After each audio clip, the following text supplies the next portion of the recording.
देखने वाले हैं फ्रॉम द डायरी ऑफ एने फ्रैंक की समरी। बेसिकली अगर हम इस चैप्टर की बात करें तो इस चैप्टर में कई सारे फैक्चुअल चीज़ें हैं, मतलब कई सारे फैक्ट्स हैं जो आपको याद करने पड़ेंगे। जैसे नेल्सन मंडेला बहुत लोगों को टफ लगता है, बट एक्चुअल में नेल्सन मंडेला में बहुत ज़्यादा फैक्चुअल चीज़ें नहीं हैं, 2-4 चीज़ें ही हैं, बाकी सारी समझने वाली हैं खुद की। लेकिन जो एनी फ्रैंक डायरी फ्रॉम एने फ्रैंक है, इसमें उनका डेथ, बर्थ, वो कब कहाँ थे, किसके साथ थे, ये सारी चीज़ें बहुत सारी हो जाती हैं। तो इस वजह से थोड़ा चैप्टर मेसी सा हो जाता है। तो इसको स्टार्ट करते हैं सबसे पहले फ्रॉम द डायरी ऑफ एने फ्रैंक। एने फ्रैंक, उनका पूरा नाम क्या था? एनेलिस फ्रैंक, एनेलिस मैरी फ्रैंक, ठीक है, जिनका शॉर्ट नेम एने फ्रैंक रखा गया। तो एक बार नेम लिख देते हैं, एनेलिस मैरी फ्रैंक, ठीक है, एने फ्रैंक। इनका जन्म कब हुआ था?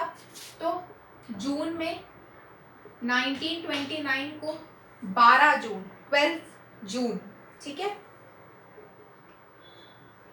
12 जून को इनका जन्म हुआ।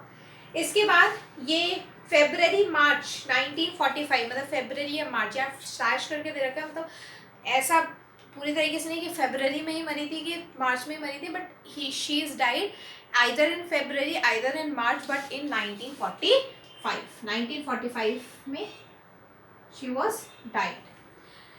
So when we talk about Anne Frank was a Jewish girl in Germany, and you will know कि आपने अगर क्लास 9th में एक चैप्टर आता है Nazism and the rise of Hitler, उसमें आपने हॉलोकास्ट पढ़ा है, हॉलोकास्ट विक्टिम पढ़ा है, जूस पीपल को पसंद नहीं करता था, ये सारी चीज़ें पढ़ी हैं। तो बस वही कहानी है, उसी में एक ही आती है एने फ्रैंक, ठीक है, जिनकी डायरी यहाँ पब्लिश हुई।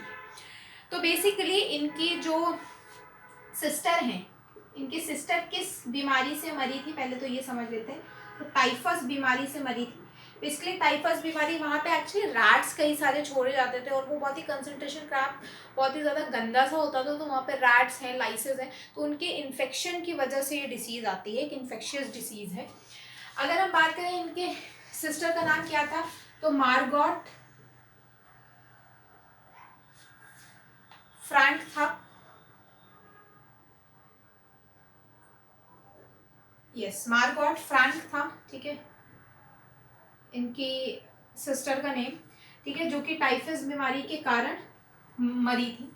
अगर हम बात करें ये उसी के कुछ दिनों बाद मर गई थी। अब इनके फादर से बचे थे, फादर का नाम क्या था? Auto Frank. वो जब अपने वापस गए नीदरलैंड, अपनी बिल्डिंग में, जहाँ पे ये लोग, देखो ये लोग क्या था एक्चुअली में, ये चले गए थे आम्स्टरडैम, नीदरलैंड आम्स्टरडैम में चले गए थे to like hiding from the concentration camp और from hiding from the Nazi, है ना, नाजी की गवर्नमेंट से हाइड होने के लिए ये वहाँ पे चले गए थे। बट यहाँ पे इन्हें बाद में पकड़ लिया गया था, तो कंसंट्रेशन कैंप भेजा गया। कौन से कंसंट्रेशन कैंप भेजा गया था? बेर्गेन बेल्सन में, तो बेर्गेन बेल्सन में, ठीक है, और वहीं पे इनकी मौत हुई थी। उसके बाद यानी फादर और ऑटो फ्रैंक को डायरी मिली, तो उन्होंने उसको, वो डच लैंग्वेज में थी, फिर इंग्लिश, हिंदी और भी बहुत सारे लैंग्वेजेस में उसे पब्लिश कराया। अब उसमें क्या था, सबसे पहले तो उसमें स्टार्ट कैसे होता है, उसमें सबसे पहले ये बताया जाता है कि एने फ्रैंक कहती है कि पेपर के पास ज़्यादा पेशेंस होता है then a person. This is correct. आप इसको ऐसे समझ सकते हो दैट पेपर डज नॉट जज you on what you are thinking and what are you writing, ठीक है, आप क्या लिख रहे हो या आप क्या सोच रहे हो, उस पर आपका पेपर आपको बिल्कुल जज नहीं करेगा, आपसे कुछ नहीं कहेगा।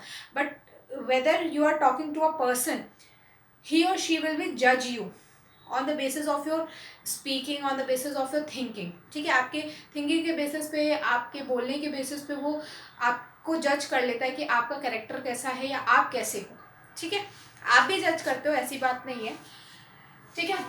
तो यहाँ पे इसीलिए, और पेपर बहुत ही पेशेंसली आपकी सारी बातें सुन लेगा, बिल्कुल कहीं जाएगा भी नहीं, कुछ कहेगा भी नहीं, और आराम से पेशेंसली सारी बातें सुनता है। अब इसने ये कहा है कि कोई भी इंसान ये नहीं मानेगा कि एक 13 ईयर की ओल्ड गर्ल पूरे के पूरे इतने बड़ी सोसाइटी में, एक तरीके से ये कह लो कि इतने बड़े वर्ल्ड में अकेली है, ऐसा हो ही नहीं सकता।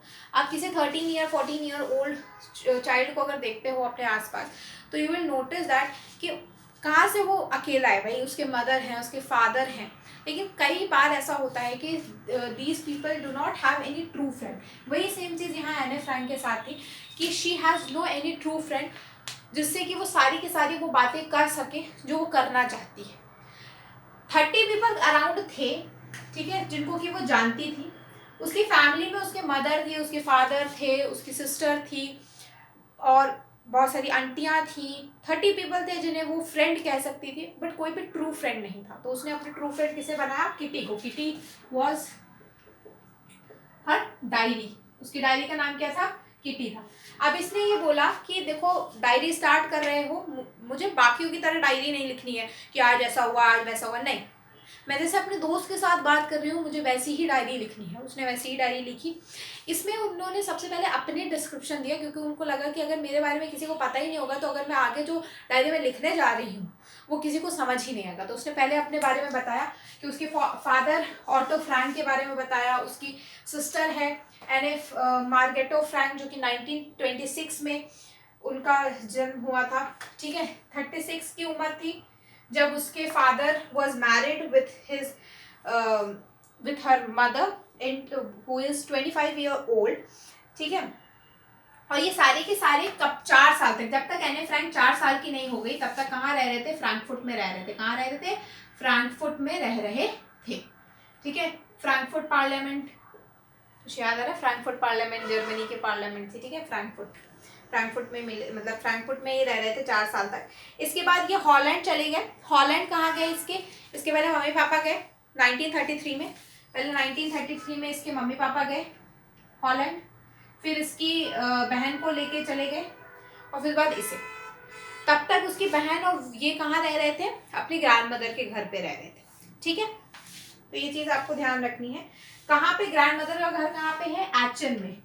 एचन, Aachen is the name. Holland, Aachen, Frankfurt, ठीक है, Netherlands, these are the name of the places, ठीक है। इसके बाद दिसंबर में, पहले दिसंबर में उसकी बहन को लेके गए मार्गॉट को, फिर उसे भी लेके गए। अच्छा, इसकी मदर का क्या नाम था? Edith Hollander, Edith Hollander Frank, ठीक है। एडिथ हॉलैंडर फ्रैंक की मदर का नेम था। तो father Otto Frank, mother Edith Hollander Frank, इसके सिस्टर, और ये इसकी grand mother was very ill in 1941 and then she passed away. मतलब वो she was die in January 1942। जनवरी 1942 में वो चल बसी थी। इसके बाद उसने अपने बर्थडे पे एक एक्स्ट्रा कैंडल जलाई अपनी ग्रैंड मदर के लिए। इसके बाद ये बता रहे हैं कि इसकी पूरी की पूरी क्लास पूरी तरीके से नर्वस थी, क्योंकि आज सबको उसका रिजल्ट मिलने वाला है। ऑब्वियस ही बात है, सारे के सारे नर्वस होते हैं।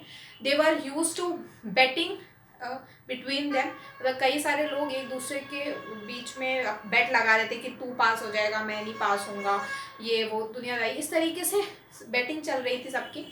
और यहाँ पे वो बताती है कि जब वो फर्स्ट फॉर्म से लेके 6 फॉर्म तक वो मॉन्टेसरी में पढ़ी। मॉन्टेसरी बेसिकली एक ऐसा स्कूल होता है जहाँ पे फिजिकली सारी चीज़ों को पढ़ाया जाता है, मतलब एक्सपेरिमेंट के थ्रू पढ़ाया जाता है, कोई ये बुक्स वुक्स का कोई झमेला नहीं होता है, उसे मॉन्टेसरी बोलते हैं।